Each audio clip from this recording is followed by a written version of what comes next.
Hello, good evening and welcome back to the Fish Locker out on the boat. Now my friend Chris and I, we're out tonight to try and catch some squid.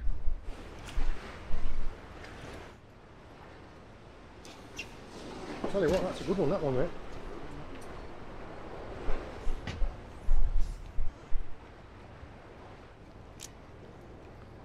That is what we're fishing for. Oh. Bless you. That there is what we're fishing for. That's a good size one, that.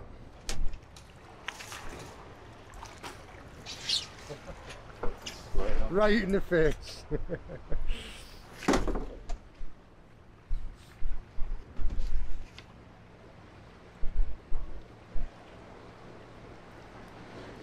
And that is how the jigs hold on.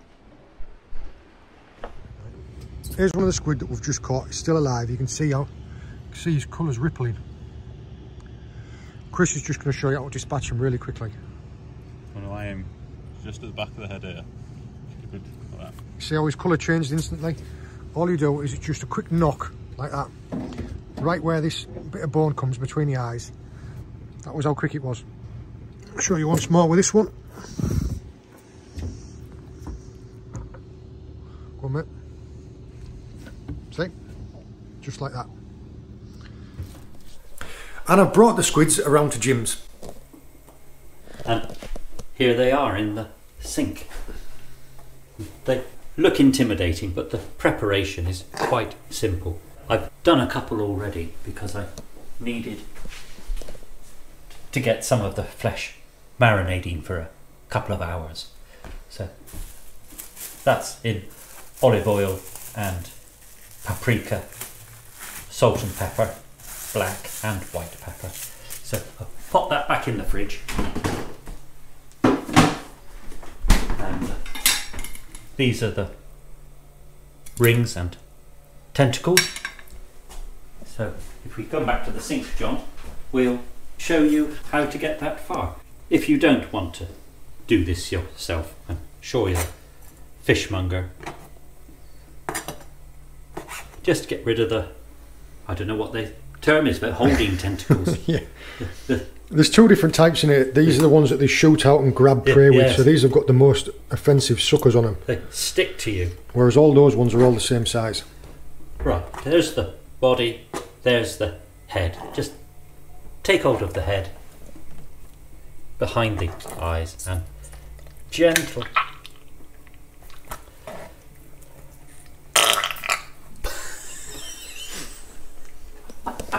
That'll be edited. That was the squid.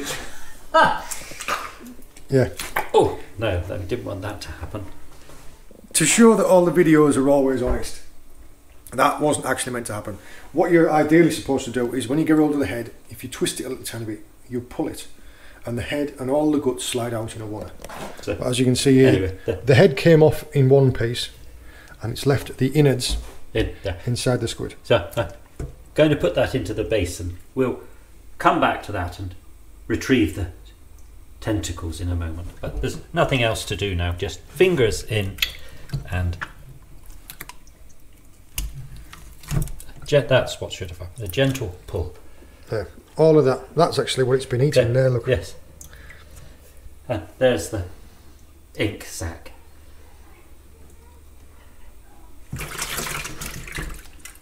There's no clean way of doing this, is there?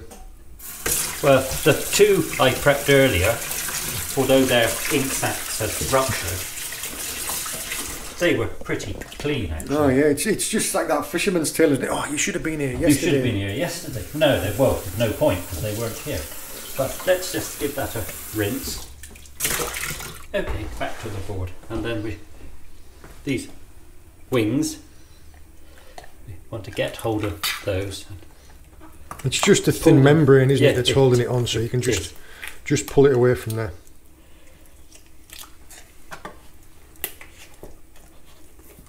And then this membrane.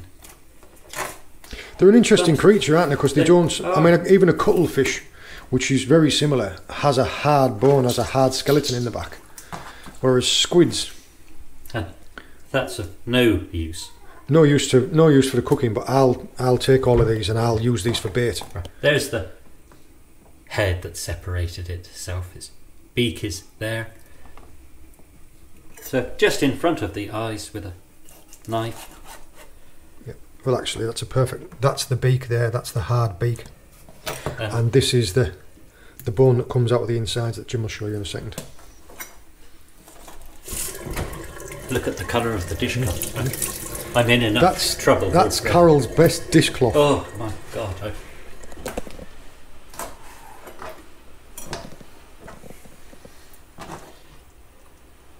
So there we go. So just hold the end and so using the back of the knife. Back of the knife, yeah.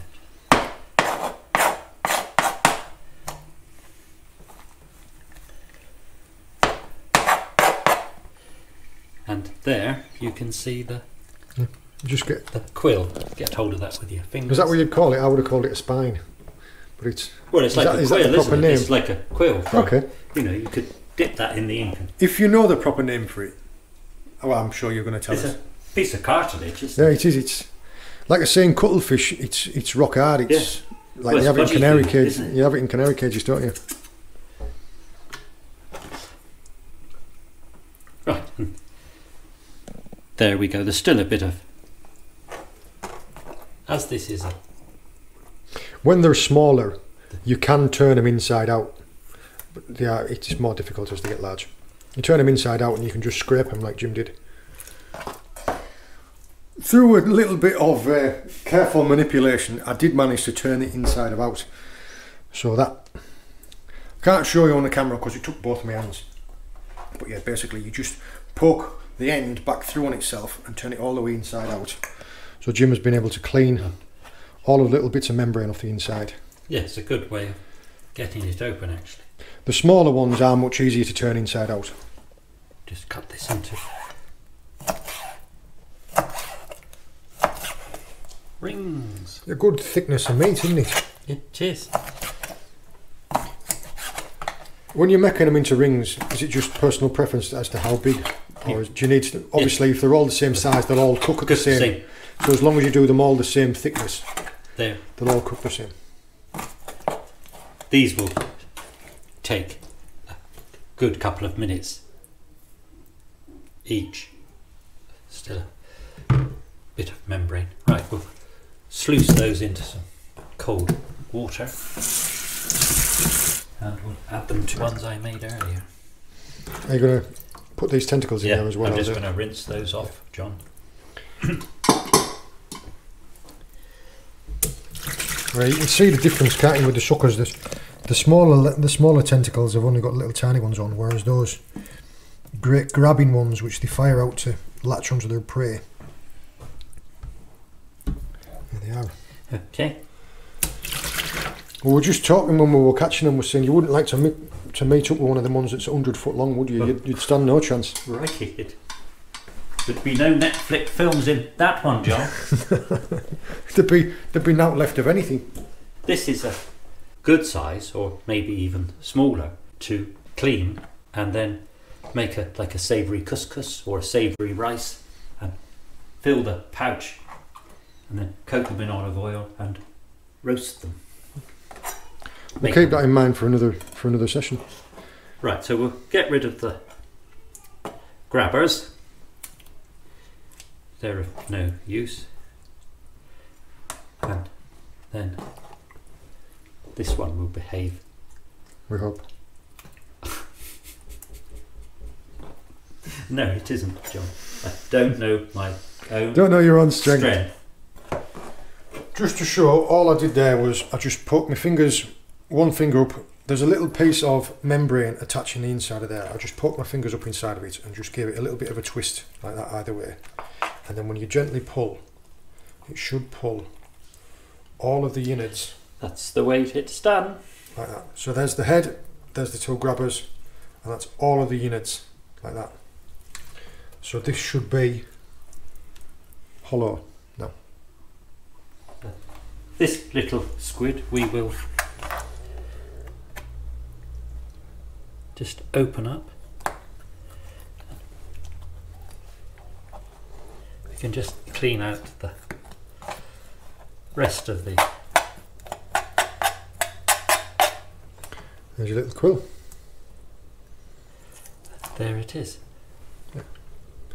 It's only really fine in this one, isn't it? It is. There we go. Well done, you. Just, yeah, it's...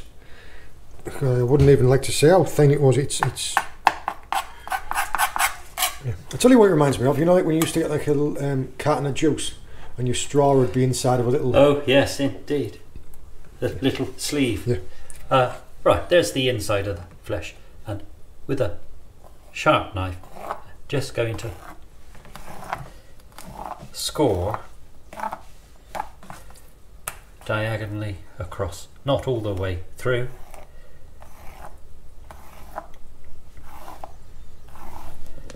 And then when this is cooked, you get that nice diagonal pattern on it.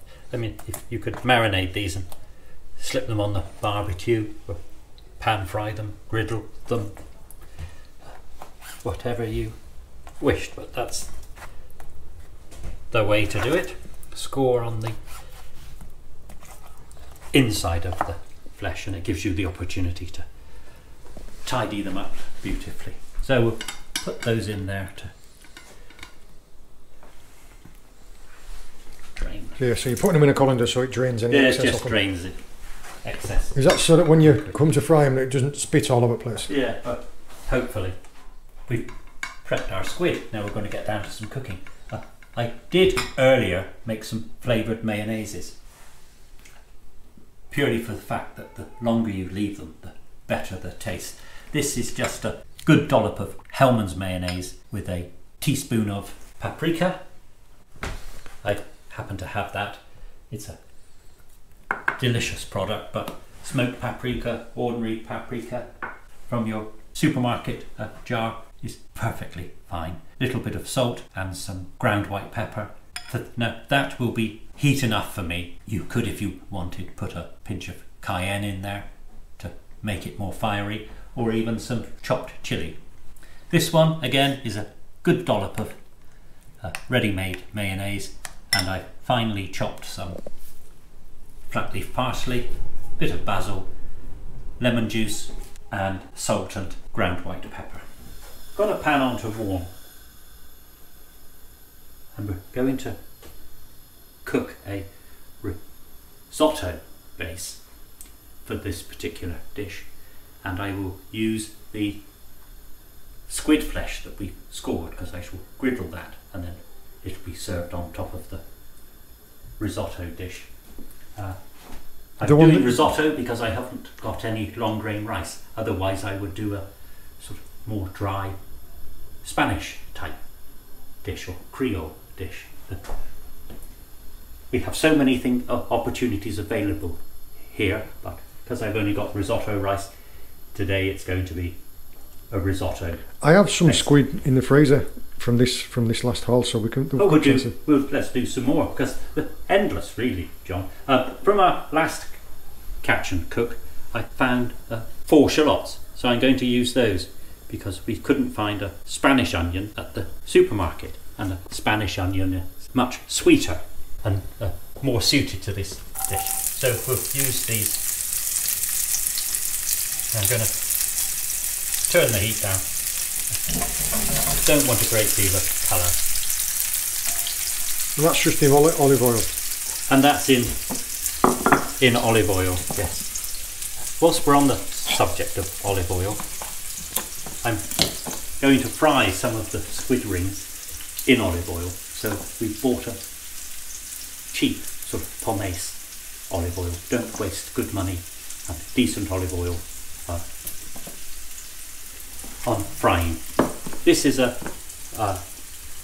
chorizo sausage, a picante one, so it's slightly hot. If you don't want the heat, just get a regular cooking chorizo.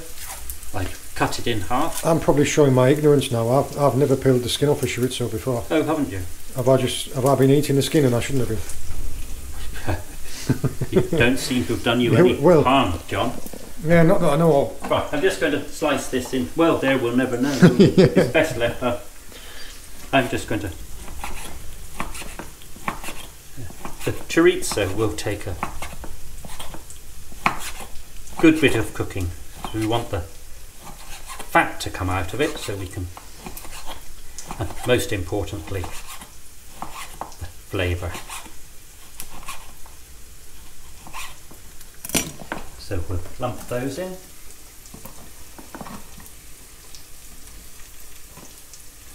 And we'll add a bit of, the weather's been atrocious, so I haven't been over and picked any fresh thyme. There we are, I love using thyme, it improves so many dishes. A little bit of sea salt, about 10 of those each.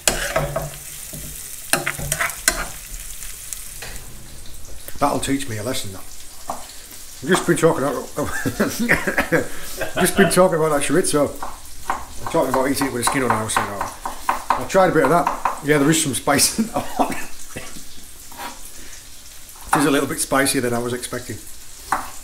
Yes, if you don't like the spice, don't get a picante one.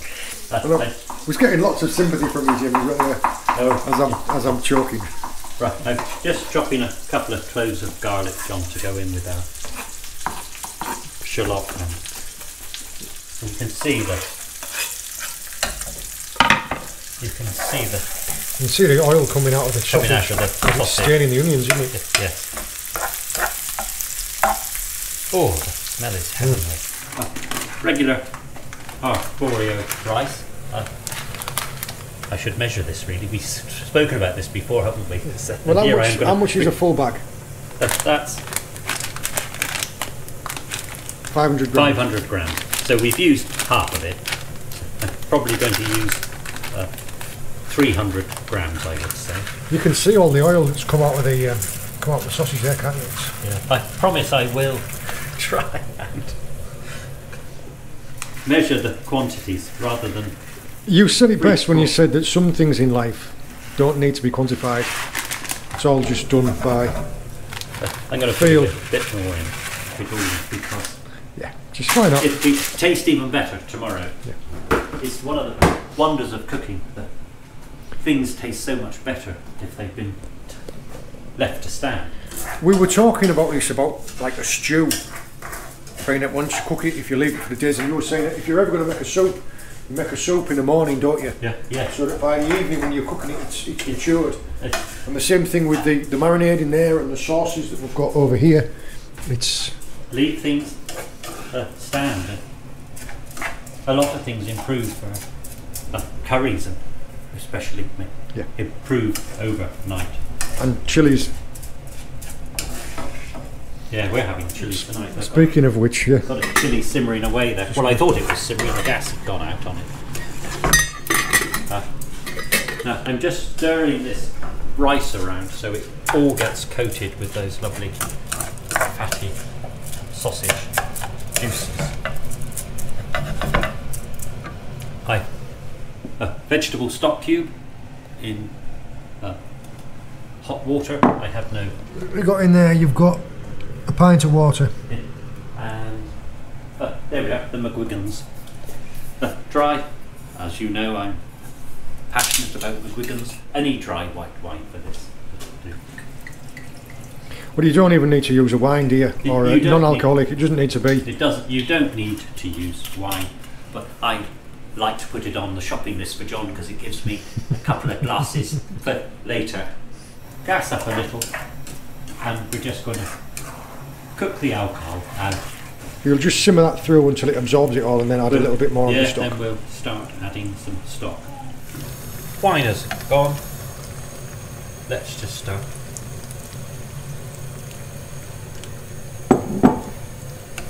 Bit at a time. Dish of seasoned flour. So we've got a few ounces of plain white flour. There's ground white pepper, some sea salt, and black pepper out of the pepper mill. Now, I'm going to put some of these rings through. These have been draining that colander, so I need juice. And I'm going to just leave them sit for few minutes because I want the flour to go slightly soggy. That hopefully will give us a nice crispy texture. Oh, I just want to say, whilst coating these rings, thank you very much for all of the birthday wishes. I was really touched by the amount of sentiment expressed in the messages. I was really touched by that. It's heartwarming for us to just share our everyday lives with you, and your responses are very much appreciated. Yep, that's the last of that pint of vegetable stock gone in there. Oh, that is pokey, isn't it? Crikey. Some sausages, I told you. Whoa. So you've had a glass of wine in there and a pint of vegetable stock. I've got my deep pan on a low heat, and we're going to cook the squid rings in some olive oil. So you've bought me an inexpensive olive oil. There's no point wasting good money and good olive oil. And we're going to warm this up to about 190 degrees. If we were allowed, of course, we could bring the deep fat fryer in. But I heard that. the weather's too inclement to cook outside, so we're shallow frying, because that's allowed. Two new additions to the kitchen. Thank goodness for birthdays. Hey, look at this. No more squashed whisks from the drawer. You twist the handle and it opens up to a balloon whisk. Or you could have like a demi whisk and flat for storage, or scraping the gubbins out of your roasting tin. Ain't that a what a time to be alive, eh? Oh, I know. I think the oil's ready. I dropped a piece of bread in there and it fried away nicely. So these have been sat for a few minutes and the flour has gone nice and sticky. So there we go. Usual thing, John. Not too much at once. Right, let's give these a try, John, shall we? As an experiment and for comparison, what we're going to do is we're going to do half of the squid rings and tentacles just in a light coating of plain flour, and Jim's going to knock up a little bit of batter with the leftover flour to try them different. Right, we come on to plan B now. I've doubled the depth of the oil and reheated it because we want to try some battered squid rings. So the seasoned flour, cold water, a couple of ice cubes, a teaspoon of bicarbonate of soda. That's good, look. Watching the batter kind of curl up. Yes, I saw that when you dropped it in as well, that you just flicked it along so it didn't stick. That's right. It's like when you drop them into a basket, don't you? And you agitate the basket so that they don't stick to the bottom of the basket. These are just going to be 2 minutes and they look rather good and puffy. We did talk about that the thickness of the ring and also the width of them. That if you're going to cut them thinner, then they would have cooked in the shallower oil, wouldn't they? Yeah. Rather than having to cook half and then turn them over and cook half. Just put those ones we cooked earlier in the very shallow oil. They're slightly crispy, but little colour. So let's pop that back. This is the end of our frying session, John. So if we sit and eat these. Yeah. They do look lovely. They do. And we're going to have these with our flavoured mayonnaises. I think a dash of vinegar too, actually. Bit of vinegar on there. So, paprika mayonnaise. And what did you put in the... Chopped flat leaf parsley, basil and lemon juice. They look fantastic. They do. I'm gonna Splash of vinegar on them.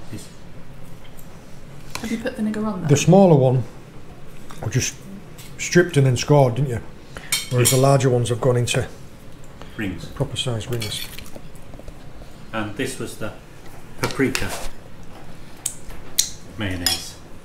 Just the paprika's is absolutely delicious. It's oh.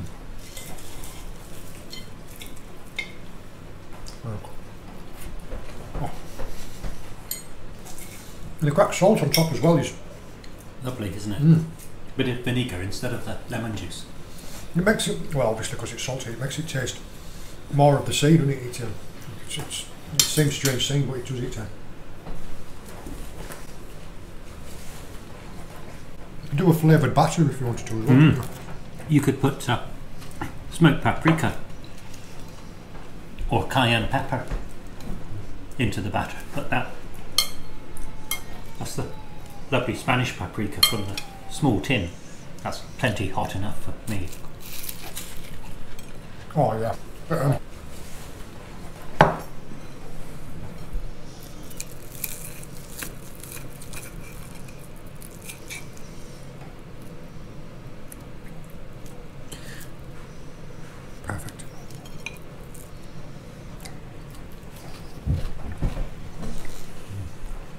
A little bit of lemon on salt is, yeah, amazing.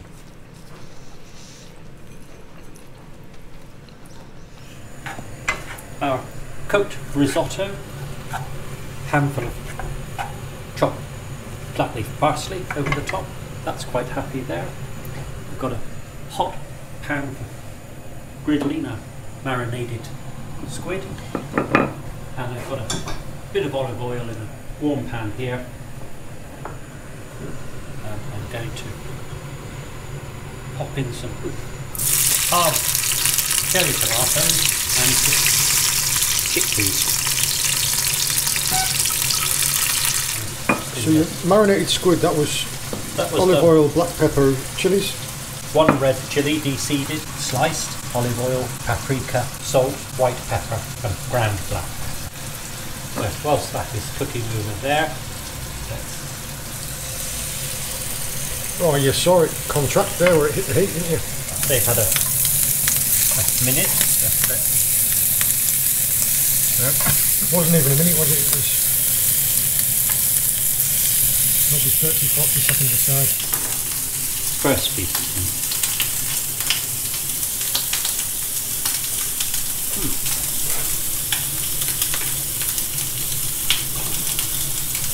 Right, squeeze it.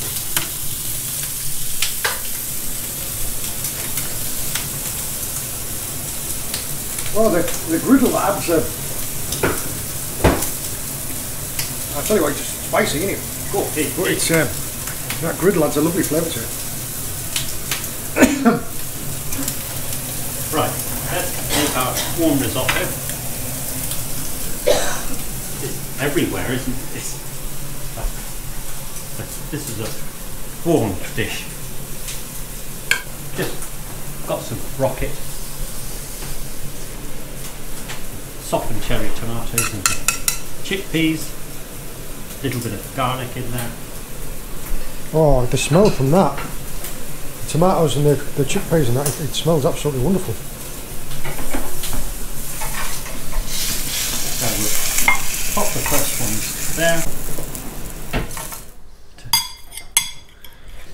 The colours of this dish are just magnificent. Yes. And the smells once you started cooking the garlic out in the tomatoes. Oh, yes, I don't think we showed that. I just finely sliced half a clove of garlic and threw it over the top. So, the salt and pepper if we need it, there's some lemon. Right, let's give it a go. Are we going with this first and then we're going to get some risotto? Let's, okay. I'm going to have to say apologies, there is next door neighbours are having the roof done, so there's someone's cutting slates.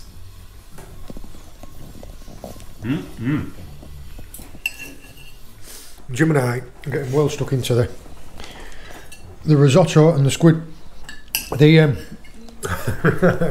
for me, the sausage It's just too hot. I absolutely love everything else about it, but I've had 2 pieces of it now and it's nearly choked me both times. Yeah, all of it is absolutely fantastic. They're just too hot for me. And the risotto, because it's only taken a little bit of the taste of the sausage, is still absolutely delicious. I just can't eat these without having to take a minute after each one. The squid is, I think the only way I could describe it is it's like meat. When it's cooked on the griddle like that, it's just like cutting into a piece of meat. The texture of it is wonderful. The little tiny crispy bits that you get from the griddle as well really brings something else to the flavour. It is absolutely delicious. Smokiness. Yeah. While delicious. While the workmen upstairs on the roof have taken a moment to try and quieten down, I will just say thank you very much, Jim. That was absolutely delicious. Thank you. Pleasure.